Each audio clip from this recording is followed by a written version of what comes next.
Hello guys, welcome to Ashley Lancelot Show. I will be talking about mental health and value video game towards gun violence, basically. I am not going to go towards syntax or anything else. For it, I will put the link down below for several YouTubers that can explain it to you more in depth about it. ReviewTech USA, Dark Titan Enterprise, RGT85. I think there's a couple more I'm going to put down as well. I'm not going to talk more about it because I did not get any permission for them to reply to their videos, and I'd rather have an okay or a thumbs up for me to reply to those type of videos. But I'm going to tell you about the mental health aspect and the violent video game aspect of it as well. Research so far that we did multiple times of this and basically come so far of it, violent video game does not correlate with gun violence. I've been playing violent video games for a very long time. I am a disabled veteran. I am certified. I'm a certified marksman as well. Violent video game does not. I never seen anyone or heard anyone that video games, basically you can commit mass shootings and so forth as well. This is totally different than holding a gun. I am not pulling my gun out because I don't want to. I'm not pulling my gun out because I do have a gun. But yes, this does not correlate with actual holding an actual gun. There's videos when a 6-7-year-old with a veteran show them what a gun is and shooting at the range. The kid does not have a clue how the gun works, how to load it, how to shoot it. There's veterans there and people there to help them out so everything be safe in the long run as well. So people that think it does, basically it's your problem, the parents' problem, the people, guardians that actually taking care of the kids. A lot of times it is, they just point fingers at one thing and another, and they Google search one little article that basically says it does, but it does not. There are multiple articles and research that already has been done for it.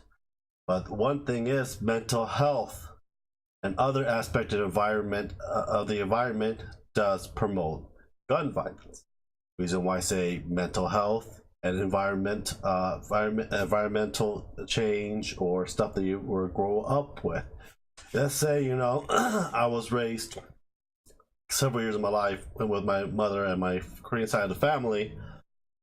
We had a lot of gun shootings in Los Angeles. I'm not telling you what city and stuff. I think I mentioned it before in the past video about 2 years ago, which city I lived in for a long, which part of the street I lived in LA for a long period of time.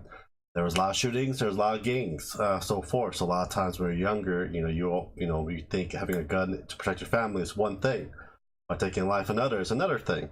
So we have a lot of people. A lot of my friends died when I was a kid. A lot of my friends got hit by and ran over and got drive-by when I was growing up as well.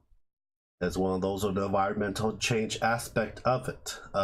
When I was towards 4th grade, I actually moved in with my father. I was in the Bay Area, a hell of a lot more better than living down there in LA. I lived in San Leandro, below Oakland. Oakland wasn't that bad until way later on. But yes, a lot of times the environment aspect of it, a lot of time is one of those things, you want to be a part of, like a gang and stuff like that, because you think that that's one thing to make your family safe, make quick money. That's the only thing in the world. To know street smarts and everything else, but it's not. Education is one thing, poverty is another thing as well. Poverty will actually drive up robberies, drive up a lot more than you bargained for, that you've been put down when you were a kid growing up. That's pretty much all you know. Mental health is another thing as well. I'm a disabled veteran. I have several mental health. I have depression, anxiety. I think I'm taking bipolar medication. I don't think I have bipolar medication. I have a whole bunch of crap down the freaking aisle in the pill bottle I don't like taking. First time I got it was due to my physical accident about 5 years ago in Dover Air Force Base. It was a blizzard. We worked in the snow in the blizzard, rain, shine, snow, freaking tsunami or a tornado. You'd probably still be working on the aircraft because you gotta chain that sucker down. While it's chained down, you still gotta go in and fix shit. lot of the times, most of the time you don't. You stay inside the building waiting for a call, any kind of emergency, and so forth as well. So you know, one of our another squadron is next to me. Is supposed to be in charge of the parking lot. You know, and then that parking lot has no freaking lights at 3 in the morning. So black eye slip, it was 180 degrees, ripped all my ligaments on my left side and my Achilles. So basically it's all ripped and torn. Instead of sewing it back up, doing surgery for it, they just gave me a lot of opioid medication like Vicodins and painkillers and so forth as well. It slowly helped a little because I have little tendons left on my foot. So they thought physical therapy and painkillers would do the trick. But after a year later, going to Japan, I ripped the whole thing off. And then now I'm walk with a cane, I wobble, I can't walk that far, can't even run or jump. I'm developed in a chronic pain of my lower back to the left side of my leg. I'll feel pain for the rest of my life. I have nerve damage, my lower back to the left side of most of my life. And from then I developed PTSD, I developed anxiety, depression, hopelessness, and so forth as well. I have also sleep deprivation as well. Not gonna get too much more into that. A lot of times when you get out of the military, a lot of times in the military, sometimes they treat you right, sometimes they treat you like shit. There's so many times the Japanese doctor, the pain clinic doctor, was about to do surgery on me. The military doctor denied it. So thank you very much for that. So I got out, med boarded out. I'm still got 2 more years of TDRL, basically let me know I'm totally disabled or not. I cannot work due to the VA, and I still getting a lot of medical treatments, and it's a lot harder for me to get medical treatments because I moved from California to South Carolina, and the big specialty clinic's about 2 hours away, and I got a car accident about 2 months ago. So I have a hard time going down there and spending more money on renting a car. Sorry about that. Renting a car, and I won't get another car till end of summer because my father's gonna give me a car, but I don't have the money to transport from San Francisco to South Carolina. The fact that I can't do a long drive, I get fatigued very easily, so I have to literally pay to transport that thing over here, then pay registration and yada yada yada, bills.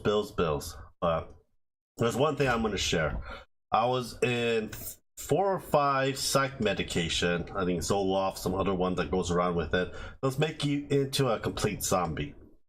I was also in painkillers. I was in hydrocodone, Vicodin. I was epidural 2-3 times a week due to back pain, due to extreme amount of pain. So I was basically a drugged up person that still had to go to work 8 hours a day. And I was basically a complete zombie. I don't know what I'm doing, don't know what I was doing. I was basically a complete zombie, staring at a wall dry, basically. That's basically my job. Basically was my job for over a year before I got med boarded out. Because it got to a so extreme point that I almost did not know I was doing something. And my boss stopped me and took me to mental health and to the ER. Because I was about to burn down the hangar. Because I have no control, I don't know. I was, medication is very dangerous, but it's also helpful at the same time. It's just one of those side effects that other medication does not correspond with other medication that well. Becoming a zombie, unconscious person, don't know what they're doing, and basically had to be babysitted by 10 to 12 people. It was very stressful and strange because there's a lot of time Ashley had a hard time dealing with me because she cannot carry a 200-pound man up and down the stairs and put him in the bath and so forth as well. So then Ashley or me kind of stopped some of the medication, or doctors did. I got some consciousness back, basically talking wise, certain decision making wise slowly came back. I've been going mental health ever since. I had talk therapy, psychiatrist. I went to doctor's appointments every other day. basically got to a point that I'm not unfit for work. I'm not unfit for work in the military and outside of the military due to a lot of medical complication and a lot of misdiagnosis in my system. I have so many internal organ problems. It's not even funny anymore. I go to the pretty much ER about 12 times a year now due to complications. So that's basically it. You know, mental health can come from so many different ways. It can come from you growing up, come from environmental changes. Basically, you know, sometimes I had a mental breakdown when I had a girlfriend and they broke up with me. Now that could start that as well. A lot of times these people, like disabled veteran stuff, can get guns. I can get a gun. I have a gun. I have a permit for it. It's all the way in somewhere else you don't need to know. You know, if I did not, you know, a lot of times people with mental health can get a gun. Certain states are different rules. There's certain rules in different states. Just to let you know, it's just one of those things that, you know, with wrong meds, wrong person with the wrong weapon, it can be devastating. You know, a lot of times it's people from gangs, a lot of times from mental illness. Basically, you know, a lot of times they're hopeless, depressed, suicidal, and a lot of times they want to take as many people as they can before they put a trigger on their head. That's one of those major things. There are studies for that as well. I can probably find the studies for you and put down the link down as well. But you know, a lot of times they blame video games because it's the easiest thing of all. Because it doesn't cost them anything. But mental health, by helping out people with mental health and mental illness, does, because you need medication, you need to get the specialty doctors to help you out with that as well. You know, I help out with a lot of people with mental illness, disabled veterans, disabled friends. You know, a lot of times, you know what, you have trouble socializing, you think the world's ending, fine, just text me, talk to me. I'll do what I can to help you out, but you know, I always tell them, do not rely on me. A lot of these things I have to take care of myself as well. Ashley's having a hard time taking care of me. We're all married for almost 8 years now. So that's one of the things, you know, I want to pull it in for as well. They're always going to blame something. You know, they might blame violent video game again next time. You know, or they're gonna blame something else. You know, they used to blame music as well, like rap music and everything else that used to promote gun violence and stuff like that. I'm like, really? But you know, that's one of the things that, you know, I want to talk about. Check out the link. You want to know more about the syntax and their opinion. This is my opinion. Hope you guys enjoy it.